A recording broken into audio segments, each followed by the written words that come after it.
As regular watchers of the channel will know, I really love these little 400mm Foamies, and I have a whole bunch of them. Great fun. But I thought it's time to move up. Let's try this top RC 750mm Wingspan Mustang, that being pretty much twice the size of this guy. What was the mistake then? Well, as you can see here, I ordered the kit, which comes with no electronics, no motor, servos, etc. And when the box arrived, what I can see ticked here is the plug and play version. Well, let's open the box and see what we actually have. And as we can see from the get-go, we have two servos here, and that's a good start. And it appears that the propeller is attached to something. It's very well packed, I must say. What a lovely looking plane. And ta-da! Yes, we have two more servos, and the speed controller and the motor are included. I couldn't be happier. Let's get this thing put together then, and note along the way any problems that I find or recommendations. Here we can see all the parts ready to be assembled, including the additional things we're going to need. A battery, I'm not sure which one of these. I've got two 1000 milliampere hour, which is the suggested size, and one 1300 in case we need extra weight up front. Now these come with XT60 connectors, which I'm not keen on for this size of model. The model actually comes with a JST connector, which I'm definitely not keen on. So that's going to be changed for an XT30. For the radio system, no surprises. It's going to be ELRS, and the tiny little EP2 will be sufficient for this. I'm not going to be flying too far away. As it's such a nice model and I don't want to trash it, I shall be putting in my little A3 mini gyro.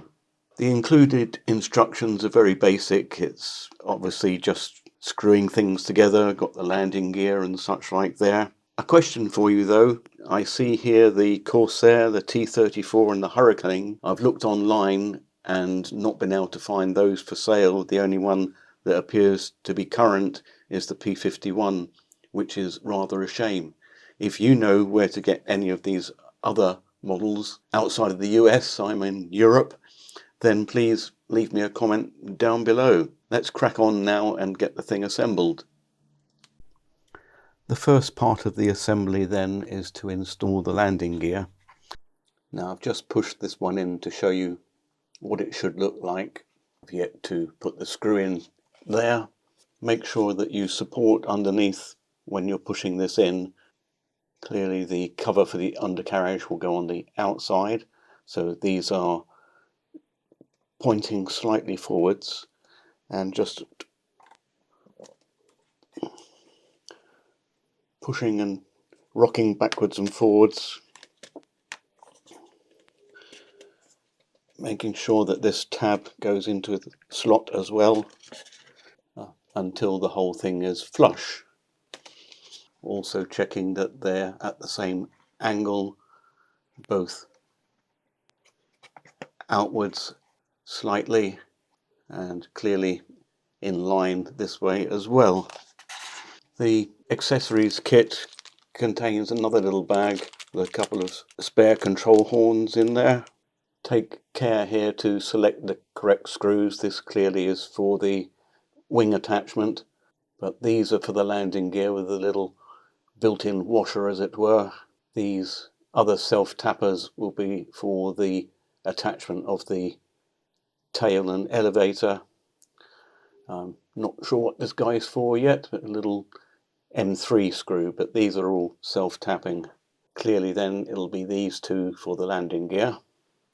A magnetized screwdriver always helps at this point, and these just self-tap their way into the plastic, again firmly supporting from the other side.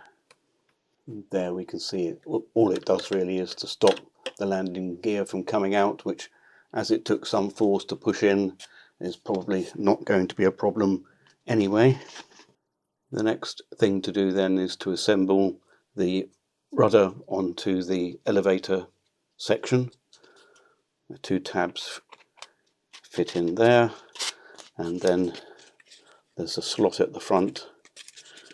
We just push that home, and at the back it doesn't really need to be glued in place. If you're a belt and braces person, you might want to put some glue in there, but as the foam is painted, it's not going to stick very well anyway.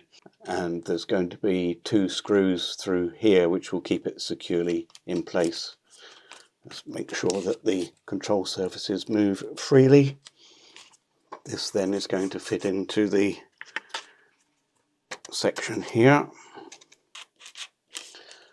Just wiggling that backwards and forwards until it fits into place there. Making sure that the front is flush with the fuselage. Check that everything looks centered and level. And this time we will be using these little self-tappers. They can only go in from one side. Just started the first one off. You have to kind of feel your way to find those holes in the lower parts that slot it in. And you'll get the feel for it. Once the screws are in place, that is not going anywhere. The next job clearly then will be to attach the wing to the fuselage. I'll go ahead and do that now. Now it occurs to me, before putting the wing on, we ought to check that the servos are centered. They look nicely centered from the factory. However, we need to connect them up to make sure that they are in fact centered. To do that, we're going to need a servo tester. Now I'm using my Push Toolkit RC multifunction device. However, you can pick up one of these on AliExpress or whatever. As always, links down in the description, and these are as cheap as chips, as they say. In fact, they often come bundled with a motor and speed controller and such like. But we don't need anything fancy, but as I happen to have something fancy, that's what I'm going to use.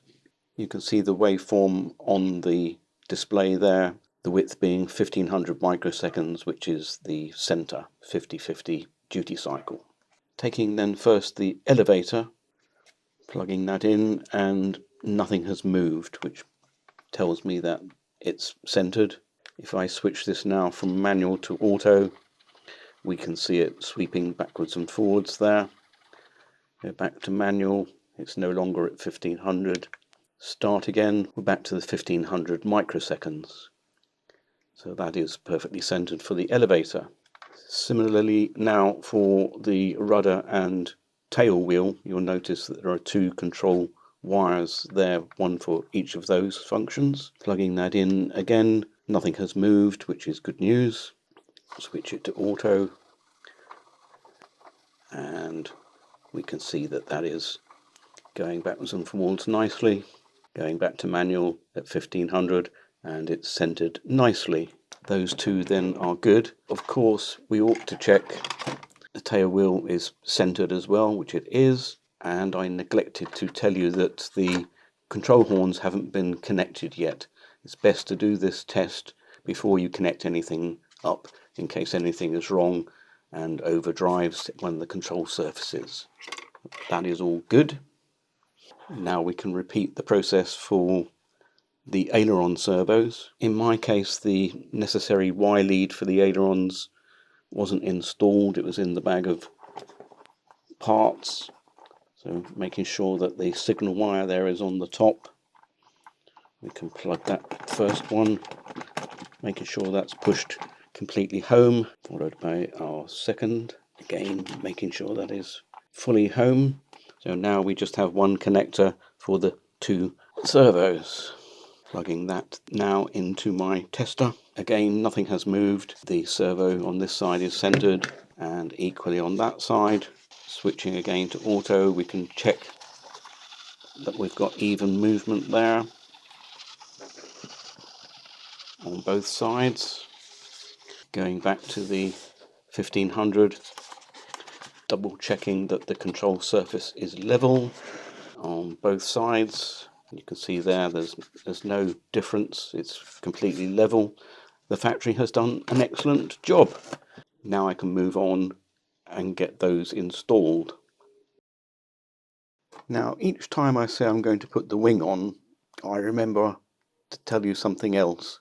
Must be a sign of old age, and that's to do with the receiver location. If you're just using a standard receiver, then there's plenty of room here. Personally, I want to keep the top area as free as possible so it's easier to put the battery in and to move it backwards and forwards for playing with the C of G. Now the C of G indicated in the plan is some 65 to 72 millimeters forward from the front of the wing. If we look here, then we're going to be around here, which is 65. Personally, I will put it at the most forward position to start with. A little difficult to see, but there are some injection moulding marks both sides here at about the 60 to 65 millimeter point. You'll be able to feel those with your fingers when you go to balance it. That's a useful reference point, provided that your kit is the same as mine.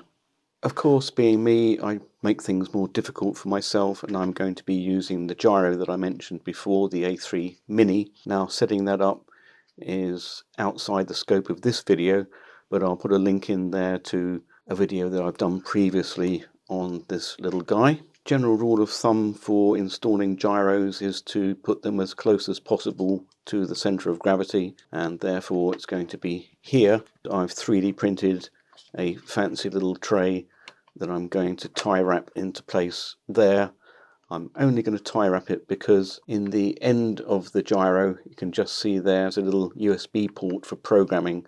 If I need to change any of the parameters for any reason, then I need access to that. So I'm not going to glue it into place. That's where it's going to be. In terms of the configuration, I've set it up for 3 different modes using this 3-position switch on my Radiomaster Pocket. Fully down will be stabilized or level flight.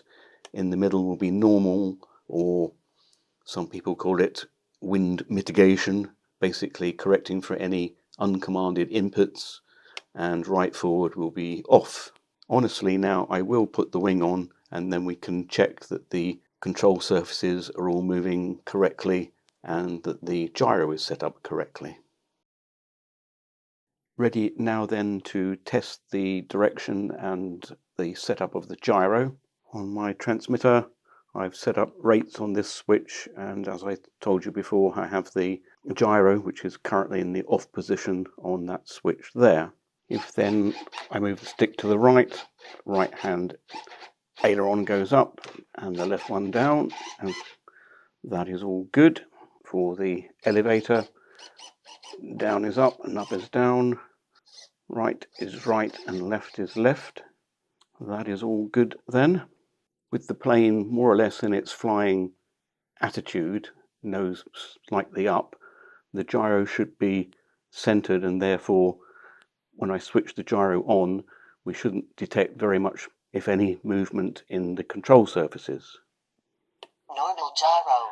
So that's in the normal gyro mode, and that is just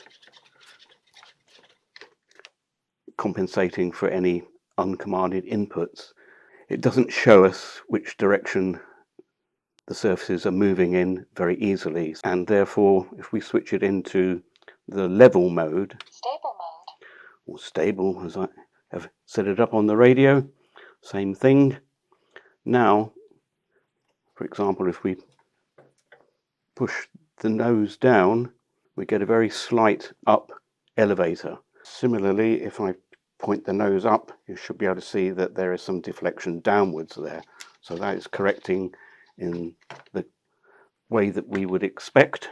In the roll direction, we roll the plane to the right hand aileron will go up, and conversely, if we roll to the right, the left hand aileron goes up.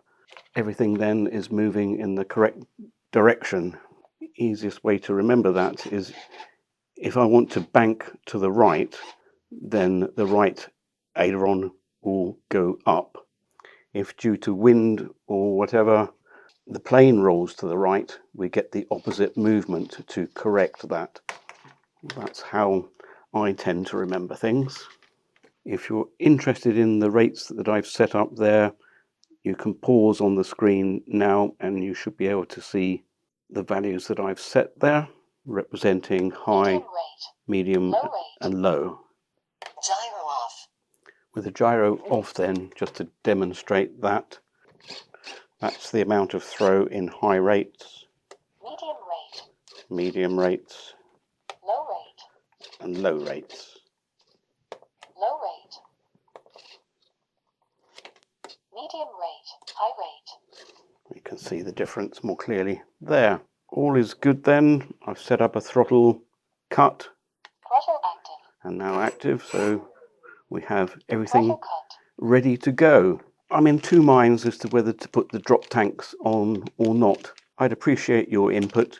Leave me a comment down below. Good idea or not? I don't think they add very much to the aesthetics, and maybe they make some difference in the flight characteristics. I know not, but my gut feeling is I'll probably leave them off. Let me know what you think. The weather here, even in the south of Spain, has been atrocious for the whole of March so far.